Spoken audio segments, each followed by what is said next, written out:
Hello everybody and welcome to a video on the Constructive Criticism YouTube channel. I'm Spencer, host of Constructive Criticism and Limited Time Only, two podcasts about getting better at Magic the Gathering, and today I want to talk about a deck that I think that will be out and about right as Ixalan comes out, and I want to talk about Mono Red Aggro. Whether it's Ramunap Red, Big Red, whatever people are playing, I think that there is a chance that this deck starts out strong, becomes an immediate part of the metagame just because of how strong Ramunap Ruins is and how likely people are to try and jam their blue-white or blue-red control decks. I think this deck has a really good matchup against those style of decks, and because of that, I think that it's a good choice going into week one. The list I'm about to show you is kind of just how I would play it week one as of today. That doesn't mean that, after Pro Tour testing with my friends that I wouldn't change things, but kind of like what I'm thinking about and why I'm thinking about it. Let's start with the main deck. We have 3 Ahn-Crop Crasher.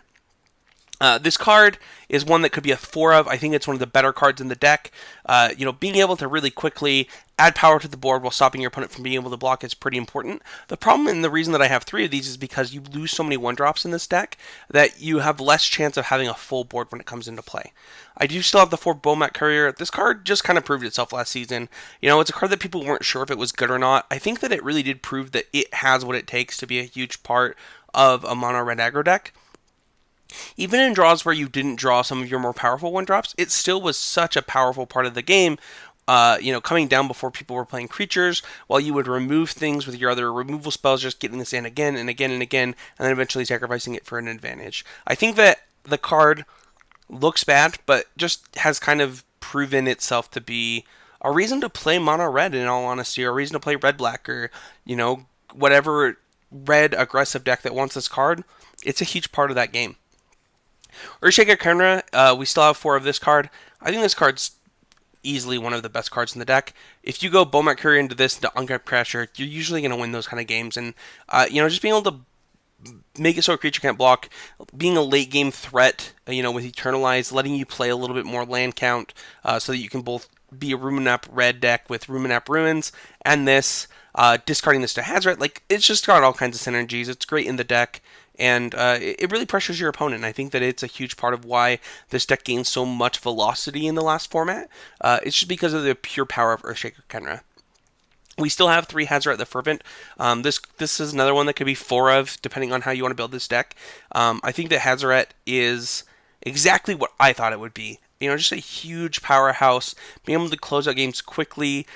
If you've ever played against the Black-Red, Falkenrath Aristocrat, Hellrider deck, Hazoret kind of reminds me of that style of play, and I think that's a huge part of what made this deck good last season. Obviously, winning the Pro Tour in the hands of Paulo, going up to 4 of them in some cases. I think that it's going to continue to see play, and I think that it's something that you'll have to worry about week 1. We have 2 Kari's of Skyship Raider. This is a card that has always seemed, underpowered to a lot of people, but I think that it does a lot in this deck. When you have to worry about trying to kill this thing rather than the token that it's making, it just gets in a little bit of free damage, just chipping away at your opponent a little bit at a time. And with some of the spells in this deck, I think that we've made this card even a little bit better. So I'm kind of excited to see if this card continues to be good. And I think that also it being able to create Aethersphere Harvester post-board is pretty powerful. I do have 1 Rigging Runner. I think that Rigging Runner is, it's a new card from Ixalan. I think it's a little bit underpowered. The reason that we have it is because I think it is still the best 1-drop because of First Strike. We'll see kind of the reason for that a little bit later. Being able to be a cheap spell that you can get out of your hand quickly to enable your Hazorets a little bit later in the game is powerful. I think you still are okay playing a 1/1 First Striker in this specific version of the deck on turn 1 because of the things that we have. But I think it is a little bit underpowered, and we'll see how it plays out. But if you do have 1-drop into double 1-drop, you're pretty happy if this is the second 1-drop in your deck. Soul-Scar Mage is the last 1-drop in our deck. We have 4 of this as far as creatures go. Soul-Scar Mage got a huge boon in Lightning Strike being printed, making it so that a huge percentage of your cards just do a lot, right? So, giving this creature prowess is not going to be hard in this version of the deck. We're going to show you why. And, a 2/3 on turn 1 is pretty freaking powerful in Standard, and also being able to combat those snake decks with their counters or other large creature decks is going to be pretty good for you and pretty important. We have 4 Cartouche of Zeal in this deck. I think that Hammer Hand effects were a little bit underrated last season. I know that Sam Black didn't like it in his Pro Tour deck, but it's because of the nature of the format. I don't expect Ramunap Rev to be as prevalent as prevalent. There we go. As it was last season at the beginning of the format. I think that it will still be good, but I think it's gonna be hard to find a list that is super powerful. And I think that Cartouche gives you better game against different styles of decks. And when you go, if you can play a Cartouche on your Soul-Scar Mage on turn 2, attacking for 3, and then play a the Rigger Runner or another thing. I think that Cartouche just does enough to really make it into this deck. And because we're playing 4 Cartouche, I think that Trial of Zeal makes it into the deck. It takes the slot of some of those other 3 mana powerful burn spells that you were playing before. You get a little bit of reach in this deck, right? Between Cartouche and Trial, there's a little bit of synergy there to let you deal a little bit of extra damage. And we've played 3 mana sorcery red spells in the deck in the past, and I think that with Cartouche, this one just makes the cut more easily. We have 4 Lightning Strike. This is replacing Incendiary Flow. Whether or not it's an upgrade will depend on the creatures that people play, but it kind of looks like an upgrade. Being able to play it at instant speed with your Soul-Scar Mage and, against control decks all seems very powerful. So, Lightning Strike, being able to deal 3 at anything to instant speed. It's a card that we've been missing in Standard for a long time, and I think most people will be happy to have it back. So, we have 4 Shock. This is staying in the deck. I think that, it's just good enough. I think that we're always surprised at how just good enough Shock is, and in this deck with Soul-Scar Mage and other things, trying to remove things out of your way for things like your Bomat Courier and things like that, Shock just is good enough and also can just deal those last couple points of damage. The last spell in the deck is 2 Chandra. I think that Chandra is going to have to make a main deck stay in this deck because of the way that the deck shapes out, and you kind of want the card advantage and the simulated card advantage. The whole thing that Chandra's offering is pretty appealing in this deck, and you're short on 1-drop, so you have to go a little bit bigger, and Chandra lets you do that. And also, it gives you some extra sideboard slots, as you don't have to play it in your board. This version of the deck plays 23 lands, being 14 mountains, 4 Ramunap Ruins, 1 Scavenger Grounds, and 4 Sunscorched Desert. So that's 14 mountains, 9 deserts, giving you quite a few deserts for your Ramunap Ruins. If you don't go this route, I think it's pretty easy to say that you could easily play things like a couple of main deck Glorybringers, play an extra land, cut the Cartouches in the Trials, maybe even play an extra Chandra, and you'd be totally fine. I think you want to be a little bit more aggressive to start the format, which is why I have the list this way, but I think that you could easily play another Scavenger Grounds, go a little bit wider, maybe even play Sand Strangler in the main, depending on the format, and really gain some advantages in different places.